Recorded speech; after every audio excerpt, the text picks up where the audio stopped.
This is Coniglio al forno, or oven-roasted rabbit, and it's one of the most expensive Italian foods you'll find in all of New York City, coming in at over $120.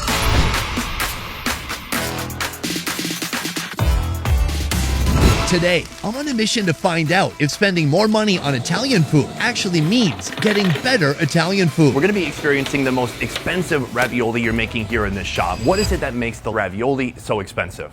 And by the end of this video, you'll see one of the most unique, most expensive Italian foods in all of New York City. They turned the rabbit's entire body into a rabbit sausage, essentially. But first, something much more affordable, coming in at about $7. I'm looking at it now. It's like the size of a softball. It's not pizza, it's not pasta. This food, it's like a cannonball of carbs. It's arancini. Yeah, they're 1 pound a piece. It's 1 pound. Yeah. Chef Joe is the man behind both the dish and the restaurant. He's Italian and he's been cooking since age 16. In this video, we're trying Italian food that's very affordable, very mid-price, and very expensive. And right now we're starting with the most affordable dish of the day. Before we get into the food, I want to ask you, what do you think makes good Italian food? Good food takes time to prepare. If you want to call me in the morning and I got to slap something together for you, I don't want to do it. You got to have heart, you got to have love. Do you think Italian food requires a little more heart than other types of food? And then which foods require the least heart? That's kind of what I want to figure out. I can't even. The hamburgers and hot dogs? Like the guy doing the hot dog stand, not that much heart. Chef Joe took over Mezzaluna Pizza 18 months ago, creating a new chapter in this 50-year-old pizza shop's story. There used to be a small little pizzeria. I expanded the kitchen to do more food. We built up a catering business from zero to a couple $1,000 a week, and the regular customers are always here. So we're here today for something called an arancini. Yes. Arancini is a rice ball, and it's basically rice with ragu inside. Ragu is slow-cooked ground beef. And all of this is mashed together into a giant ball and then fried. Yeah. To make this righteous rice ball, we start with rice. Oil and onion come together in a pan, followed by tomato paste, creating a vibrant base for the rice. A secret seasoning adds flavor as we stir continuously until the rice is cooked. Arancini sounds like home to Italians, but it's still a stranger to most New Yorkers. Why do you think the arancini isn't more popular? Probably the labor. It's a lot of work. But making a pizza seems like a lot of work too. I mean, you have to really have some skill with the dough. You have to know how to spin it. But a pizza, you put it in the oven, the other guy takes it out. This is a more complicated process. You got to constantly stir it, you got to mix it, you got to stand there. You can't just walk away from it. Once cooked, the rice is blended with green peas and cheese. Arancini was born 11 centuries ago in southern Italy, where it began as a clever way to reuse leftover risotto. It was brought over by the Arabs, and they brought over rice into Sicily, and from there it assimilated into the fabric of the people, because it's a poor man's food, and the South is a very poor region back then. The rice is shaped into a ball and stuffed with beef ragu. The ball is then coated in breadcrumbs and dropped into a pool of boiling oil. All that's left to do is wait for it to turn golden brown.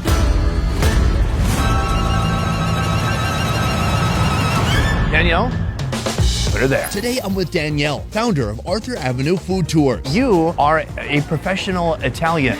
Yes, I am. For a living, you just be Italian and tell people about Italian stuff. I do. Born in America with Italian roots, she uses her tours to highlight authentic local flavors and broaden people's perception of Italian-American cuisine. I want to see today, if I spend more money on Italian food, does that mean better Italian food? And right now we're starting with the most affordable dish of the day. This is intimidating. It's big, it's heavy, it's greasy. I'm not going to even get to the ragu in my first bite. What do you think? It's nicer than I expected. I expected it to be very heavy, and it is. It is. Do you think I was going to say the opposite? No, it's very heavy. It's a giant, heavy carb bomb. There's some cheese within the rice even. The little peas inside offer a difference in texture. I can feel like...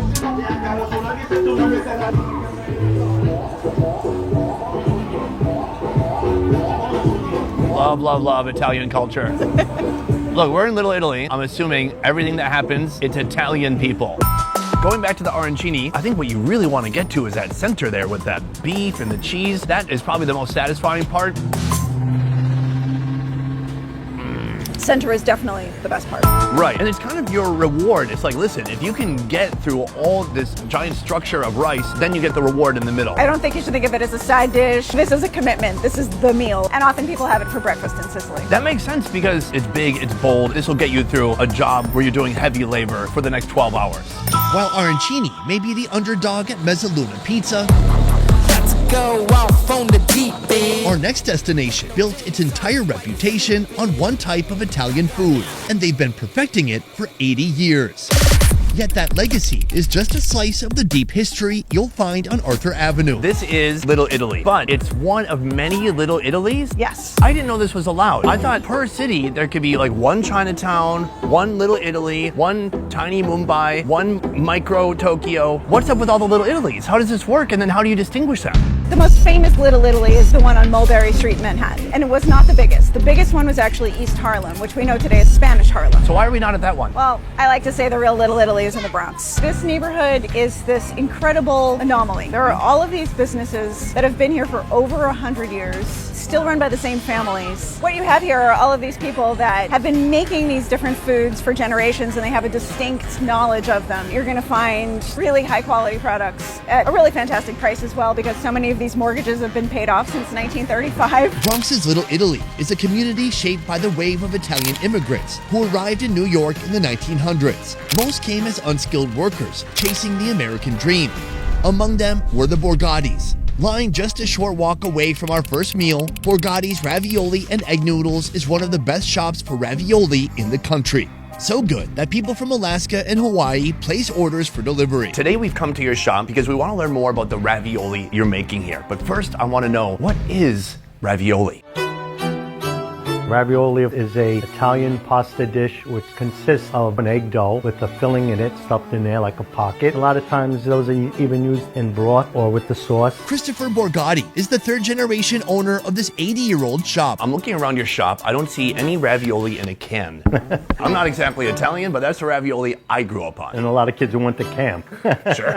Of course, we make it fresh here, and we've been doing that since 1935.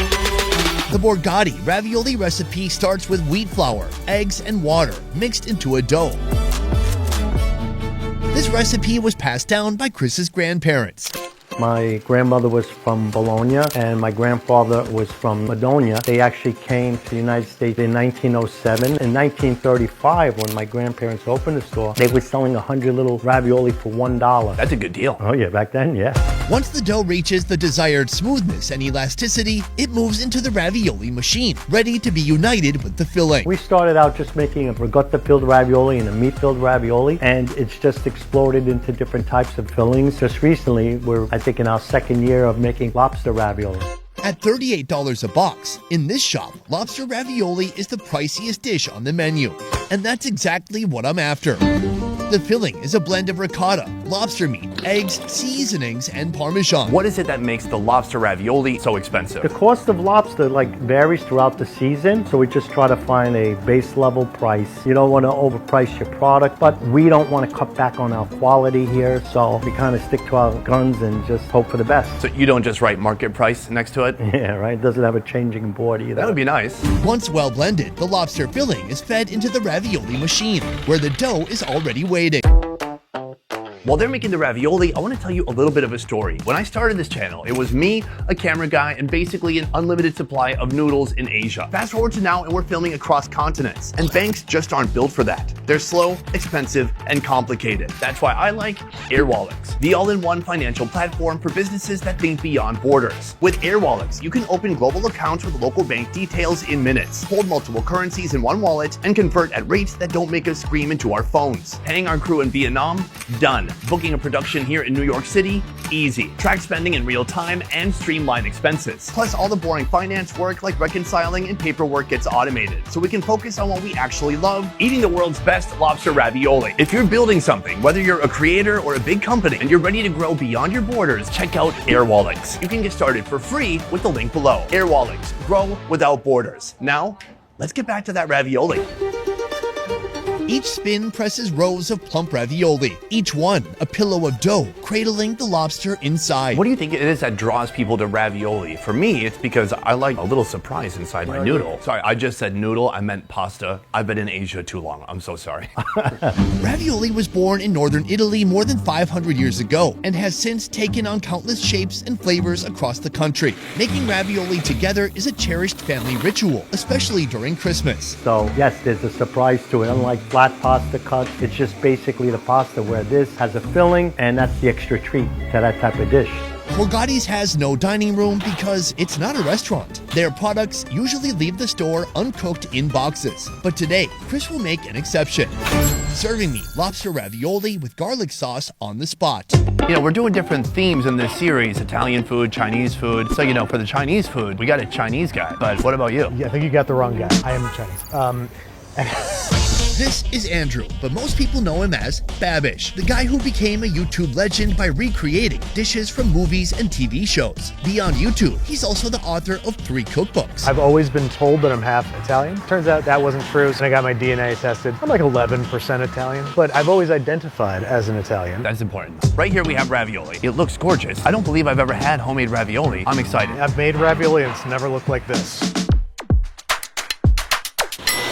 First, the plump pasta pockets are boiled in salted water until tender. In your mind, what makes a good ravioli? I love really chewy al dente pasta. A lot of filling, not a big air bubble, no blowouts, and as thin a border around the outside as humanly possible, and that's something they've definitely pulled off here. There's not even a centimeter of raw dough holding this whole thing together. Right. Next, the sauce. Chris starts by heating olive oil and butter, then adds minced garlic.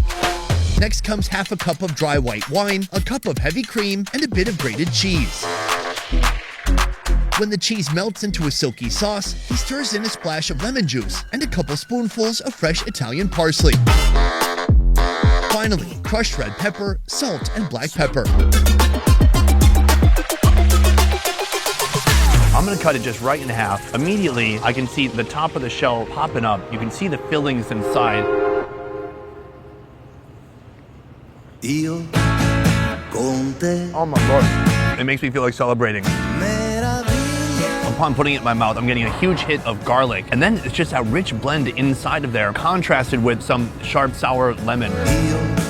There's a lot of lemon juice going on here. And to me, that's like you're eating a lobster dinner in a bite because you're getting all the elements. You're getting butter, you're getting acid from the lemon, you're getting herbs, and you're getting pasta. This is like the whole thing distilled into a single bite. The ravioli shell, amazing texture. You know, the first time I went to Italy, I couldn't believe the difference of eating something that was freshly made, that hadn't been dried out and rehydrated. It's hard to describe the texture. It's almost like a little doughy. It's not like falling apart soft. Meanwhile, anywhere you go in the USA, basically all the noodles will have been dried already, then rehydrated, and it's just not the same experience. Not only does this taste elevated, this is almost the best of both worlds because you've got 4 generations of people who have mastered the art of pasta making. They're taking a very simple food and they have reached dizzying heights with how good it is. And then on the fancy, expensive side of things, they filled it with lobster. So this is a perfect midway point for this episode because you're really getting the best of both. Whether it's humble ravioli or the $126 masterpiece I'm about to try, New York embraces Italian food in every form.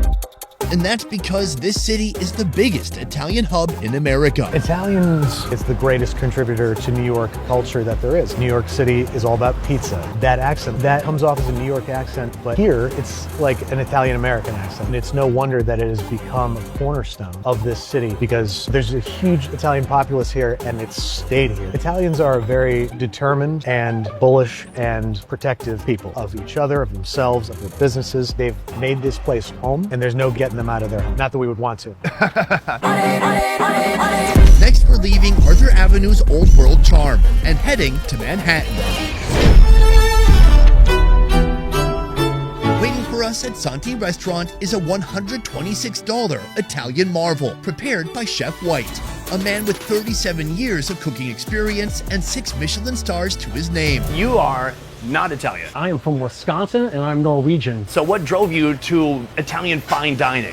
When I graduated from college, I decided that I was going to be a chef. I went to Spiaggia, which was the first real high-end Italian restaurant in the United States in 1985. So I was really on the infancy stages of Italian cooking. And I went to Italy in 1993 and I got my PhD in Italian cooking. And on days off, I would be going to different restaurants and butchers and learning how to make pasta. And for a kid from Wisconsin, being able to have access to all those types of things, I wasn't coming back, okay? That was a done deal. And Santi is very much a culmination of those 37 years of cooking. I want to talk about the dish that we're going to be trying today. It's called coniglio al forno. Wow. That took 3 hours of practice. So what it means is oven-baked rabbit. Exactly.